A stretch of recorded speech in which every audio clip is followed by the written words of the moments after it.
NIL's obviously been in the headlines, of course. When you were out at the Big Ten coaches meeting, what was your interpretation of the ruling, and what impact do you think that's going to have on the IU basketball program? Well, I mean, it's going to help. I mean, I think anytime you got additional money that goes towards recruiting, it's going to help.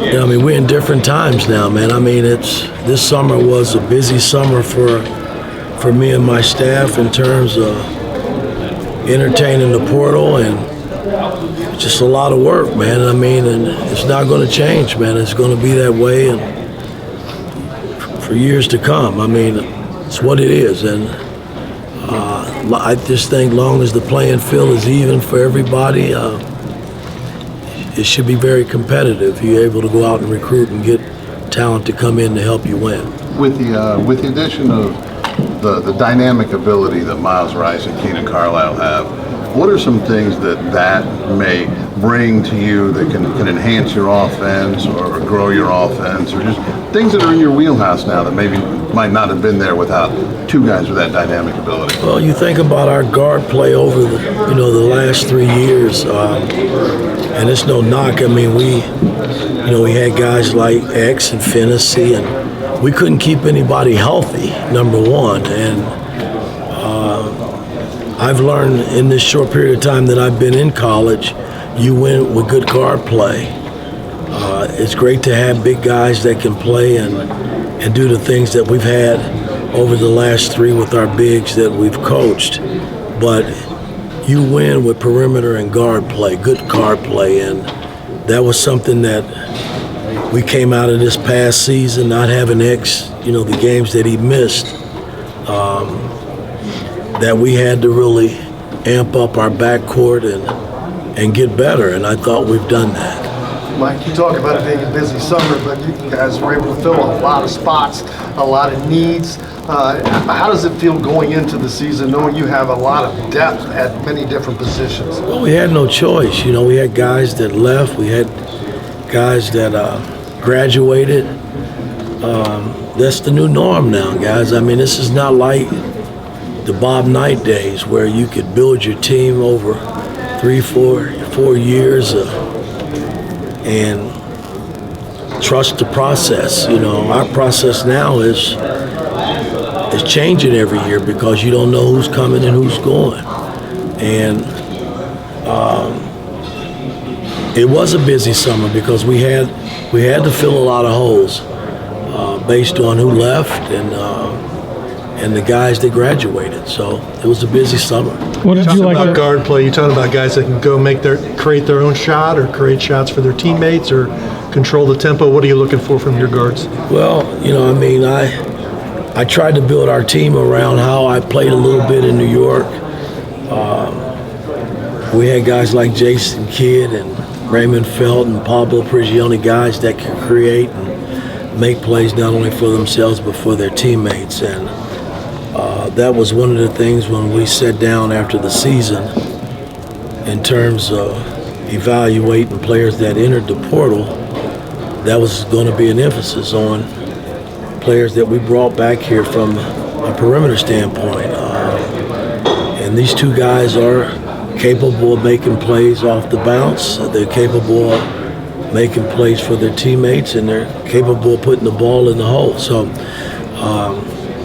and they're young players, if things don't go big and according to plan, all these guys' dreams are playing in the NBA, and if that doesn't happen, then hopefully you got them back for another year or two. That's kind of how we approached that when we stepped out to recruit these guys. So I'm pleased with the guys that we brought in. I just got to put it to work now and get them ready to play. What do you like most you about mentioned roster turnover being like the new norm?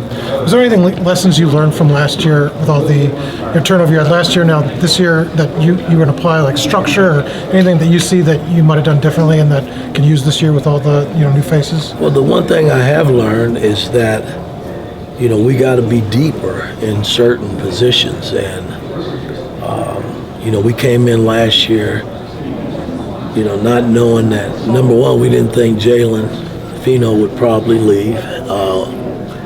And we knew we had Gabe.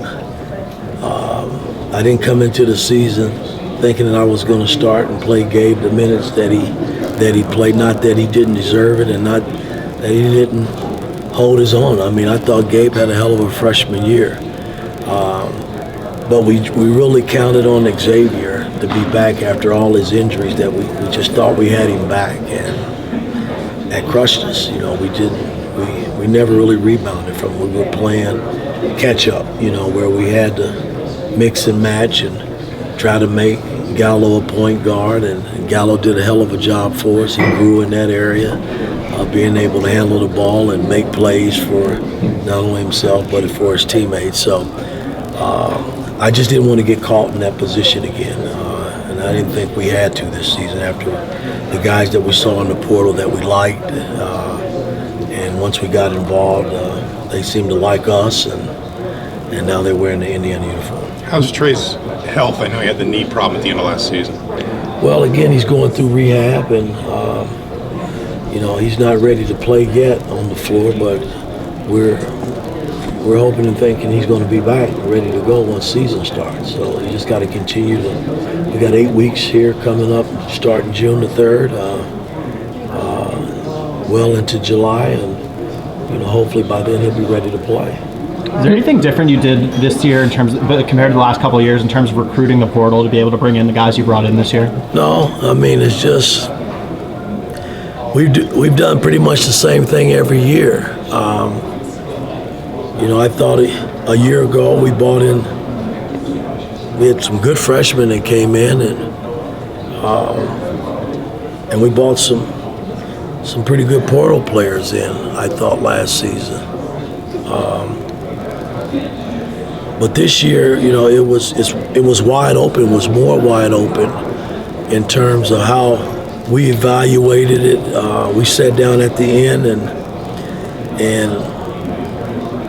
I kind of treated it like I was when I was back in the NBA.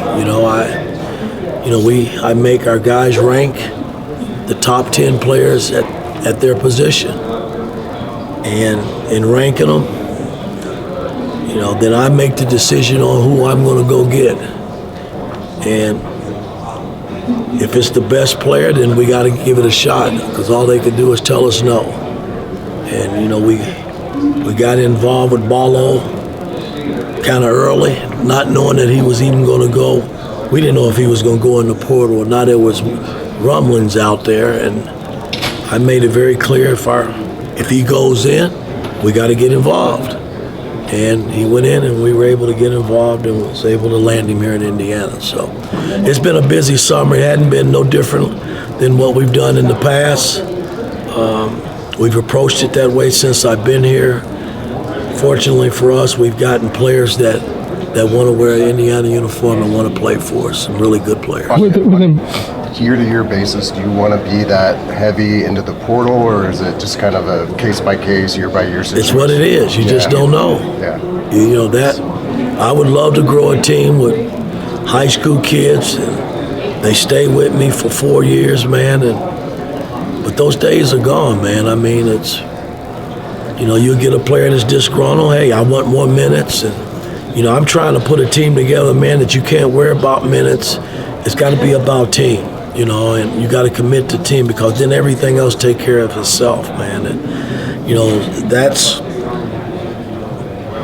that's with any coach in college basketball. That's what you got to navigate, man, because everybody wants to play. Everybody wants to go to the NBA. Well, shit, that's not realistic. You can't play everybody 40 minutes, and everybody's not going to play in the NBA. That's being real from a guy that's spent 34 years of his life there. So it's what it is. When Baco talked about last season before the year that he wanted to be in the NBA after a year, he obviously had an up and down year, but got better as the year went along. Who?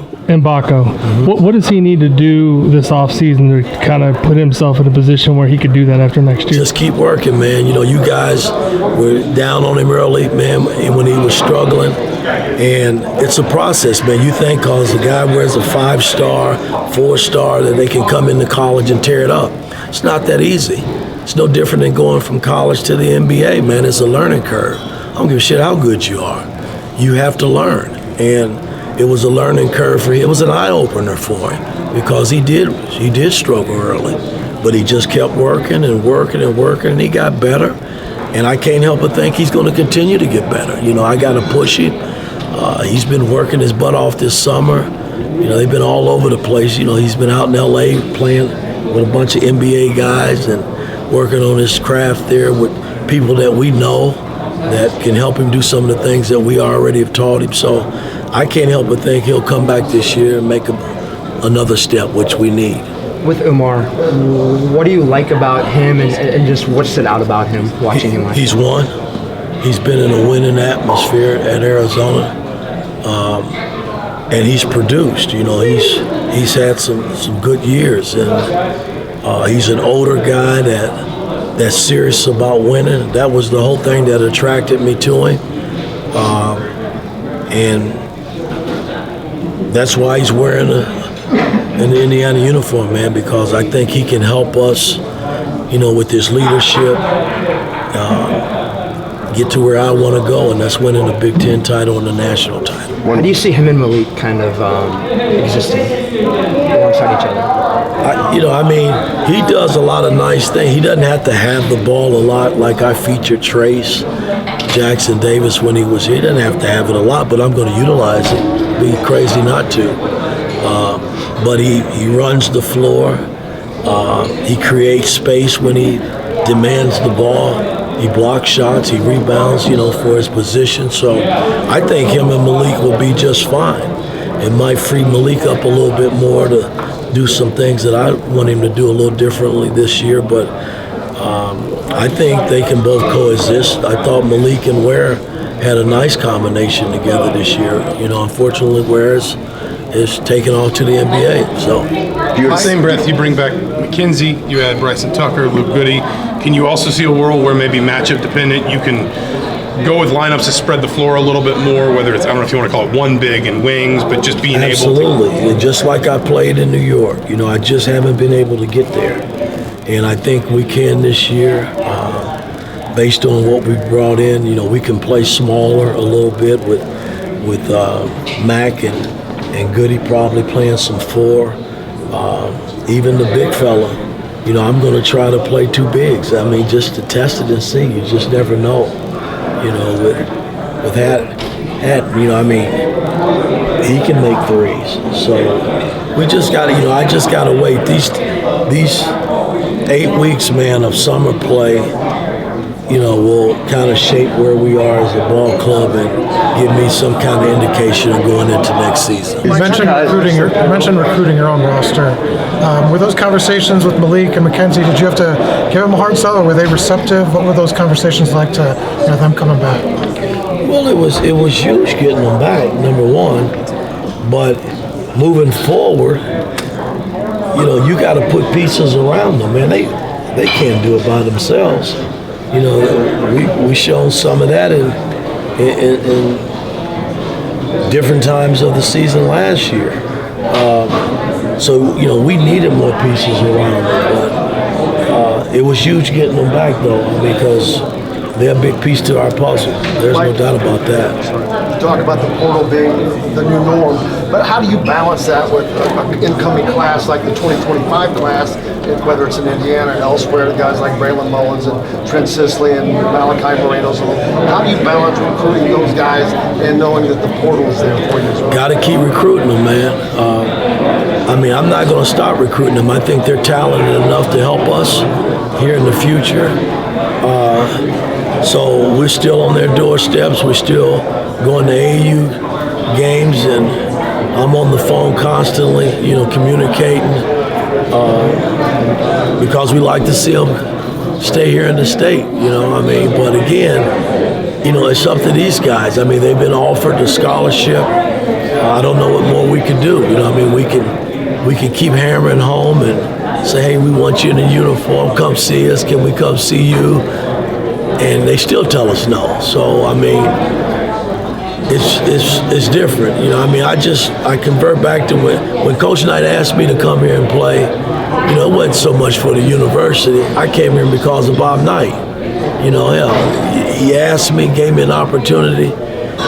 Shit, I didn't mess around. I'm coming, Coach. I'm there. I'm gonna be there wearing the Indiana uniform. So I mean, those guys have that opportunity because I have offered them scholarships, and I do want them here, man.